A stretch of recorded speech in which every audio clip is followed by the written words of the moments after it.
আসসালামু আলাইকুম, সবাইকে শুভেচ্ছা জানাচ্ছি। মাসুম মাহবুব। আপনারা দেখছেন, শুনছেন, আমাকে একটু কমেন্ট করে জানাবেন যে সব ঠিক আছে কিনা। আমার এক ভাই লিখেছে, বাংলাদেশের খবর শুনতে মন চায় না। আমারও বাংলাদেশের এইসব খবর দিতে ভালো লাগে না, কিন্তু অনেক কমেন্ট করছেন যে ভাই বাংলাদেশের খবর একেবারে দেয়া বন্ধ করলেন কেন? আমরা বাংলাদেশের খবর শুনতে চাই। তো সেই সব দর্শকদের জন্য একটু স্যাক্রিফাইস করেন, আমিও দিচ্ছি আপনাদের। আমার সবসময় ভালো কিছু খবর দিতে ভালো লাগে। তো আরেক ভাই লিখছে, ভাই নেতা কাকু আছে না গেছে?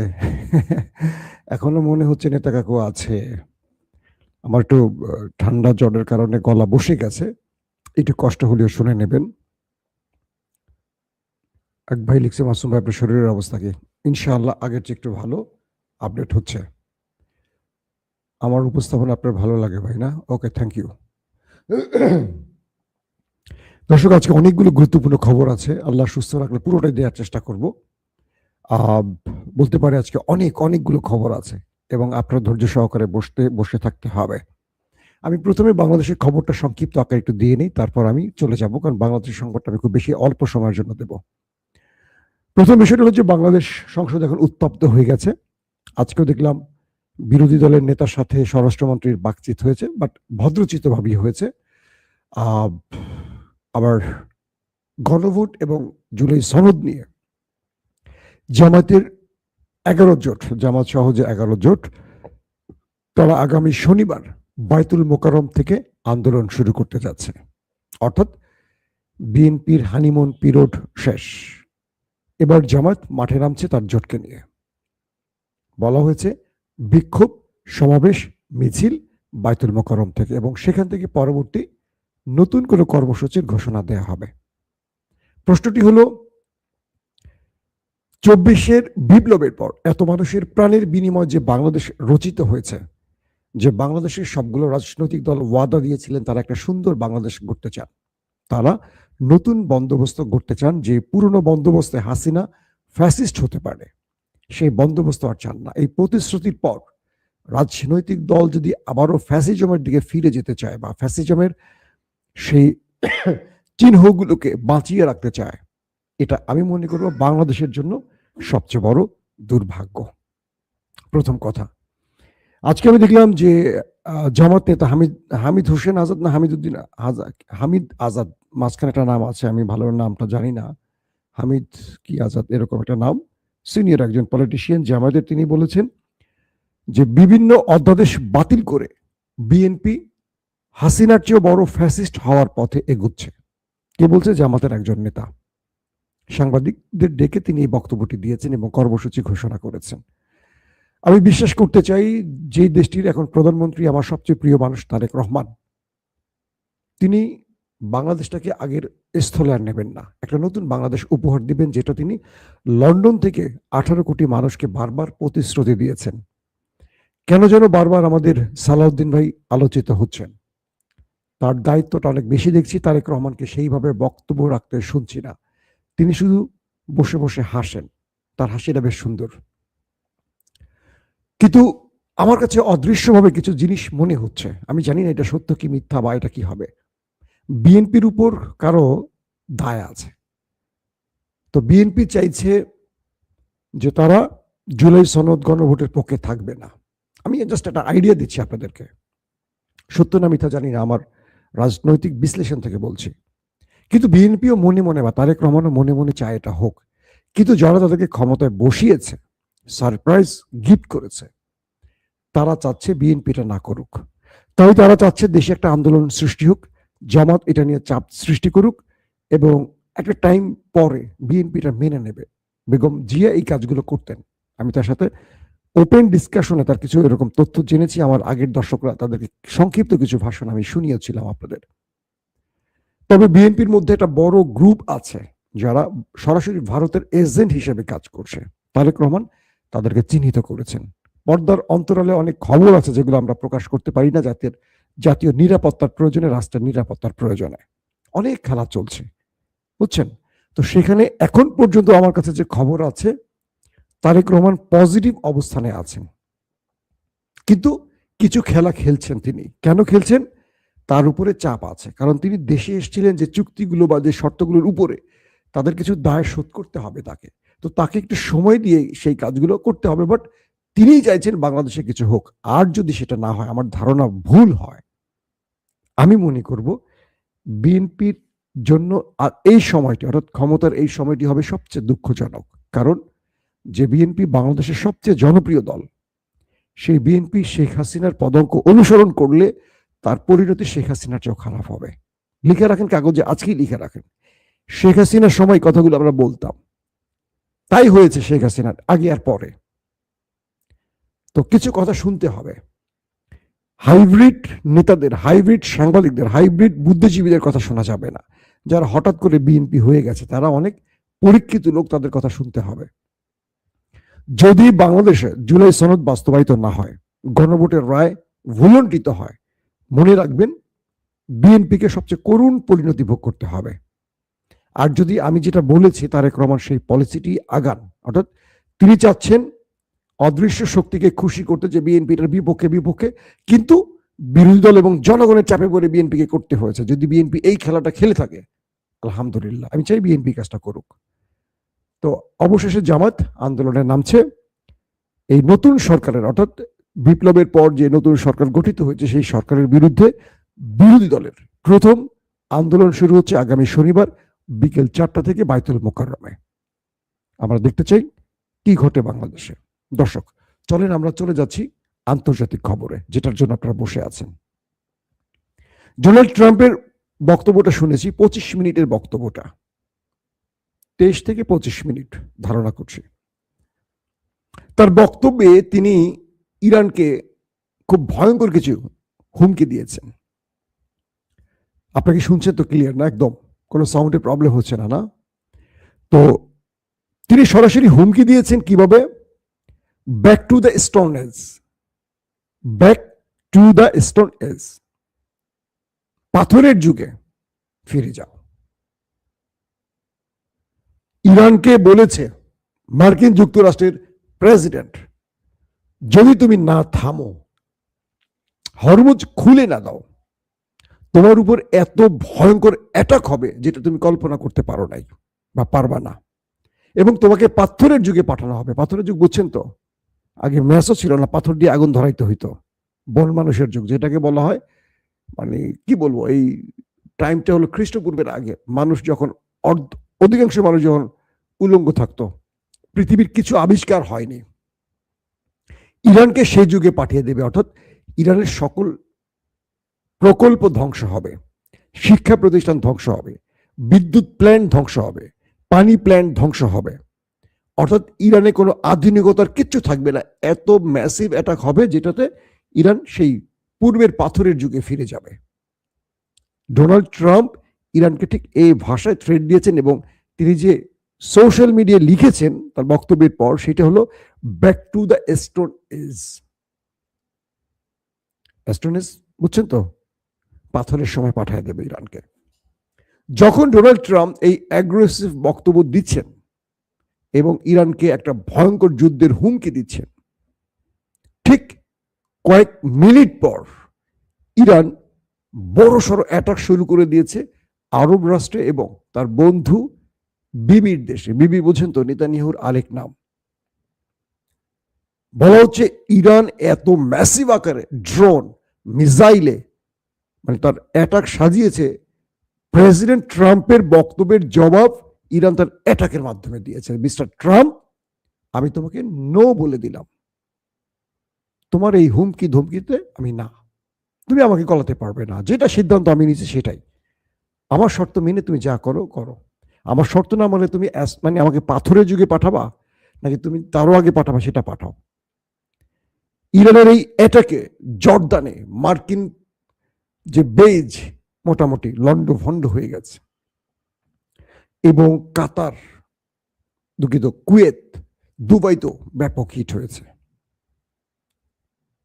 ট্রাম্পের এই বক্তব্যের পর পৃথিবীব্যাপী বলা হচ্ছে 500 বিলিয়ন মার্কিন ডলার ডাউন হয়ে গেছে। এক বক্তব্যে 500 বিলিয়ন মার্কিন ডলার হাওয়া হয়ে গেছে। কত বড় মানে মানে বক্তব্যে কি পরিমাণ ইফেক্ট পড়ে বুঝতে পারছেন? বলা হচ্ছে ইরানের 2-3 সপ্তাহের মধ্যেই মার্কিন যুক্তরাষ্ট্র এই বিশাল অ্যাটাকটি করতে যাচ্ছে। তার মানে হরমুজ খুলে ইরানকে সরে যেতে হবে। মূলত ইরানের কাছ থেকে একটি ফেস সেভিং চাচ্ছে ট্রাম্প, কিন্তু ইরান দিচ্ছে না। আপনাদেরকে আমি আজকেও খবর দিয়েছি যে যখন ইরানের একজন গুরুত্বপূর্ণ ব্যক্তি মার্কিন যুক্তরাষ্ট্রের সাথে আলাপ চলছিল তৃতীয় রাষ্ট্রগুলোর মাধ্যমে, অর্থাৎ পাকিস্তান, তুরস্ক, মিশর, ওমান, এই দেশগুলোর মাধ্যমে যখন আলোচনা চলছিল, আর যে ব্যক্তিটি এই আলোচনাটাকে এগিয়ে নিয়ে যাচ্ছিলেন সেই ব্যক্তিকে দখলদাররা মেরে দিয়েছে। মানে একবার চিন্তা করেন যে বিষয়টা কত ভয়াবহভাবে, যে যেই ব্যক্তি যুদ্ধ বন্ধের জন্য আলোচনায় যাচ্ছে তাকে মেরে দিচ্ছে। কামাল কারাজি ইরানের যে নেতা ছিলেন যুদ্ধের বা আলোচনার, আলী লারিজানি, তারপর এই ব্যক্তি ছিলেন সবচেয়ে গুরুত্বপূর্ণ এই বিষয়ে। যিনি আলোচনা করতে চান বা যিনি আলোচনা করার ব্যক্তি হন তাকে ওরা মেরে দেয়। অর্থাৎ ওই দেশটি চায় না কোনোভাবেই আমেরিকা আলোচনার মাধ্যমে যুদ্ধটা বন্ধ করুক, তারা যুদ্ধটা প্রলম্বিত করতে চায়, লম্বা করতে চায়। সেই কামাল খারাজিকে আমি এটা নিয়ে আজকে সন্ধ্যা দিয়েছি, আর ডিটেলস বলবো না। তো ইরান বলছে যে একদিকে আমাদের লোকদেরকে তোমরা টার্গেট কিলিং করছো, আবার যুদ্ধের আলোচনা চাইছো, এটা তো প্রতারণা। আমেরিকাকে বলছে এটা তো প্রতারণা, তোমাদের প্রতারণায় আমরা নামবো না। অর্থাৎ ট্রাম্পের বক্তব্যের যখন দিচ্ছিল ইরান, তার আইআরজিসি তার মিসাইলের স্টোরেজে বসে বাটনে হাত দিয়ে বসেছিল। বক্তব্য শেষ আর মিসাইল মারা শুরু করছে। মাইরা ট্রাম্পকে জবাব দিয়েছে, ট্রাম্প দেখো তোমার পাথরের যুগে আমাদের পাঠাবার, আমরা তোমাদেরকে, তার বক্তব্য দিলাম মিসাইল দিয়ে। এখন যে বিষয়টি তৈরি হয়েছে যে জর্দান রাষ্ট্রটা কারা? এটি হলো ইসরায়েলের সবচেয়ে বড় মিত্র। এরা কোনো মুসলিম দেশে নয়, এরা ইসরায়েলের মিত্র বা ইসরায়েলের পক্ষের। আরেকটি দেশ আছে আরব আমিরাত। সৌদি আরব এখন চুপ। ট্রাম্প সৌদির প্রধানকে নিয়ে এত ন্যাক্কারজনক বক্তব্য দিয়েছে যে সে ট্রাম্পের পেছনে নাকি চুমু দেয়। তো সেই ব্যক্তি এখনো চুপ। সৌদি আরব কথা বলে কম, কাজ করে অন্যভাবে কাজ করে। কাতার মোটামুটি চুপ, ওমান চুপ। বাহরাইন বলছে নতুন করে যে আমরা এই যুদ্ধের আগেও নেই পাছেও নেই, বহুত মাইর খেয়েছি, বহুত খাইছি আর কি, আর খাইতে রাজি না। এখন লাফাচ্ছে শুধু দুটো দেশ, বাহরাইন, আরব আমিরাত আর হলো জর্দান। কুয়েত চুপ, কাতার চুপ, বাহরাইন চুপ, আরব চুপ। ওরা বলছে আরব যদি এই যুদ্ধে না নামে আমরা নামবো কি করে? অর্থাৎ আরবরা হলো মোরল, আরব যদি যুদ্ধে নামে সবাই নামবে। আরব কৌশলগত কারণে চুপ। তারা চায় ইরান দমে যাক, কিন্তু তারা এই অ্যাটাকে নামবে না, কারণ তারা জানে যদি তারা এই যুদ্ধে নামে ইরান আরবকে তক্তা বানায় ফেলবে। তাদের যে ভিশন 30 শেষ, বুর্জ খলিফা মলিফা কিচ্ছু থাকবে না। এখন পর্যন্ত ইরান মার্কিন বেজগুলোকে টার্গেট করছে, তখন ইরানের মিসাইলগুলো আরবের কোনো স্ট্রাকচার রাখবে না, সব শেষ করে ফেলবে, কারণ আমেরিকা ঠেকাতে পারবে না। আমেরিকা তো নিজের বেজে ঠেকাতে পারে না, আরবকে কি ঘোড়া লাটা ঠেকাবে? এখন এই পরিস্থিতির মধ্যে যে অবস্থাটি তৈরি হয়েছে যে মার্কিন ডিস্ট্রয়ার ভারত মহাসাগরে যখন ছিল, ইরানের মিসাইল সেটাকে হিট করেছে। 2টো মিসাইল হিট করেছে মার্কিন ডিস্ট্রয়ারে। ইরানিরা বলছে এটি হলো আমাদের ভারত থেকে শ্রীলঙ্কা হয়ে আসার পথে ইরানের একটি জাহাজে অ্যাটাক হয়েছে না, 80 জন নাবিক শাহাদাত বরণ করেছিলেন, এটার প্রতিশোধ। মার্কিন সেই ডিস্ট্রয়ারকে, প্রায় $2 বিলিয়ন মার্কিন ডলারের সেই ডিস্ট্রয়ারটাকে 2টো মিসাইল দিয়ে হিট করেছে। একটি ছিল হাইপারসনিক মিসাইল, আরেকটি ছিল ক্রুজ মিসাইল। 2 পয়েন্ট থেকে এসে রাডার সিস্টেমকে ফাঁকি দিয়ে হিট করে মোটামুটি বেশ কজনকে ওপারে পাঠিয়ে দিয়েছে। পাশাপাশি যুক্তরাষ্ট্রের যেই স্ট্রাইক গ্রুপ, মার্কিন যুক্তরাষ্ট্রের যে স্ট্রাইক গ্রুপ, তাদের উপর আজকে বেসিভ আকারে ড্রোন অ্যাটাক চালিয়েছে ইরান, এবং সেখানেও প্রচুর হতাহতের খবর আসছে। ড্রোনের যে খেলা দেখাচ্ছে ইরান, ওরে বাপ রে বাপ, কঠিন খেলা দেখাচ্ছে এখন ইরানের ড্রোন। সৌদি আরবের মধ্যে কোথায় কোথায় পালিয়ে আছে খুঁজে বের করে ড্রোন সেখানে গিয়ে হিট করে চলে আসছে। মানে ইরানের কাছে এখন রিয়েল টাইম ইন্টেলিজেন্স বলি এত পারফেক্টলি আসে, মার্কিন কোন পাইলট কোথায় গিয়ে পালিয়ে আছে সেখানে ড্রোন গিয়ে তাকে মেরে দিয়ে আসছে। আমেরিকা মুখ খুলে বলছে না, পরাশক্তি তো লজ্জা কাউকে বলতে পারছে না, একদম মাইকটা দিচ্ছে ইরান, কিন্তু কঠিন ভাবে। ইরান যে দাবি করছে শত শত সেনা ওপারে, এটার এগেনস্টে আমেরিকা 13 জন 14 জন সংখ্যাটা প্রকাশ করে। এটাকে 13 জন 14 জন মারা যাবে এটা আপনি বিশ্বাস করেন? এটা সম্ভব? যেখানে বাংলাদেশিরাই তো এই যুদ্ধের কোনো অংশ না, বাংলাদেশের তো 3-4 জন মারা গেছে এই পর্যন্ত। এখন এই অবস্থার মধ্যে ফ্রান্স দুর্দান্ত একটি বক্তব্য দিয়েছে। ফ্রান্সের বক্তব্যটি আমার ভালো লেগেছে, সেটি হলো ম্যাক্রন, মিস্টার ইমানুয়েল ম্যাক্রন। তিনি বলছেন নিউক্লিয়ার, মানে যেই ট্রাম্প যে হুমকি দিচ্ছেন, নিউক্লিয়ার দিয়ে এই যুদ্ধের সমাধান হবে না। আমেরিকা যদি ইরানে নিউক্লিয়ার অ্যাটাক করতে চায় সমাধান হবে না। আবার আমেরিকা যে নিউক্লিয়ারের অভিযোগ তুলছে, ইরানের মধ্যে নিউক্লিয়ার নিয়ে যাবে, এটা করবে সেটা করবে, এটা আসলে সমাধান নয়। একটা তথ্য আপনাদের দিয়ে রাখি, এই আমেরিকা ইরাকের নিউক্লিয়ার আছে এই অভিযোগ তুলেছিল, আরো অনেক রকম অবৈধ রাসায়নিক বোমা আছে এরকম অভিযোগ তুলেছিল আমেরিকা। তারপর এই কথাটি বলেছিল কালকে ফ্রান্সের প্রধানমন্ত্রী, খুব দুর্দান্ত একটি কথা বলেছে। তিনি বলেছিলেন এই আমেরিকা ইরাকের বিরুদ্ধে আমাদের সবাইকে ডেকে এনে যুদ্ধ করেছিল, কারণ ইরাকে নিউক্লিয়ার আছে, ভয়ঙ্কর রাসায়নিক এটা সেটা আছে।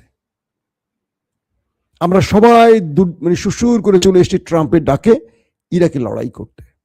দিন শেষে আমরা জানলাম যে ইরাকের কাছে কিছুই নেই, কিন্তু ইরাকটা ধ্বংস হয়ে গেল, লাখো মানুষ প্রাণ হারালো।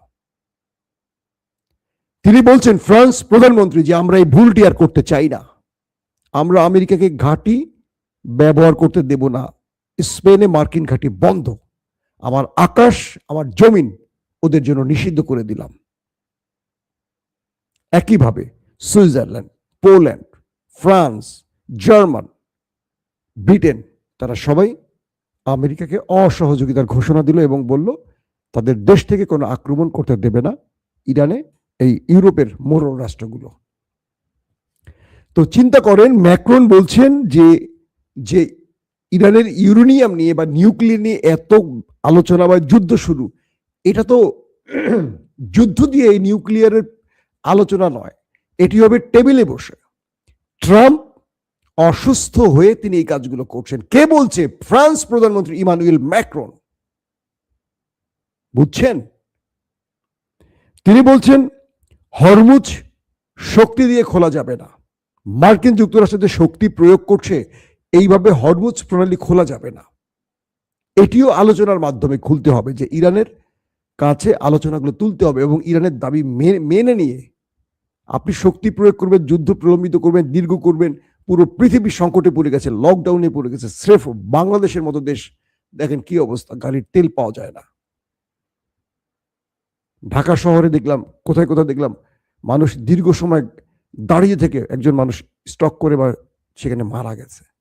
আমি নিজের পার্সোনাল অভিজ্ঞতা বলি, আমি এখন কোন লং ডিস্টেন্সে কোনো দূরে যেতে পারছি না, আমার গ্যাস তেল দুটো শেষ, যেতটুকু ট্যাঙ্কিতে ছিল সীমিত, ফ্যামিলির কাজে শুধু ব্যবহার হচ্ছে, বাচ্চাদের স্কুলের জন্য ব্যবহার হচ্ছে। বুঝতে পারছেন? অনেক গুরুত্বপূর্ণ কাজ আটকে বসে আছে, গাড়ির তেল গ্যাস নিতে পারছি না, ড্রাইভার বসে বসে মশা মারছে, কি করবে, ডিউটি কমে গেছে তার, কিন্তু মাঝখান দিয়ে তো আমার 12টা বাজতেছে। তো এত দূরে বাংলাদেশের যদি এই পরিস্থিতি হয়, পৃথিবীর কি অবস্থা বলছেন? এবং বিভিন্ন সূত্র বলছে বাংলাদেশ সবার আগে তেল সংকটে পড়বে সবচেয়ে বেশি, এমন হবে যে বাংলাদেশে কোনো তেল থাকবে না। বাংলাদেশ একটা ভয়ঙ্কর দিকে যাবে আগামী 1 মাস যদি লং টাইম এই যুদ্ধটা চলে, যত বড় কথাই বলো। কারণ ইরান ইতিমধ্যে বাংলাদেশের ব্যাপারে অসন্তুষ্টি জানিয়েছে, বাংলাদেশ সরকারের বক্তব্যটি ইরানের ভালো লাগেনি।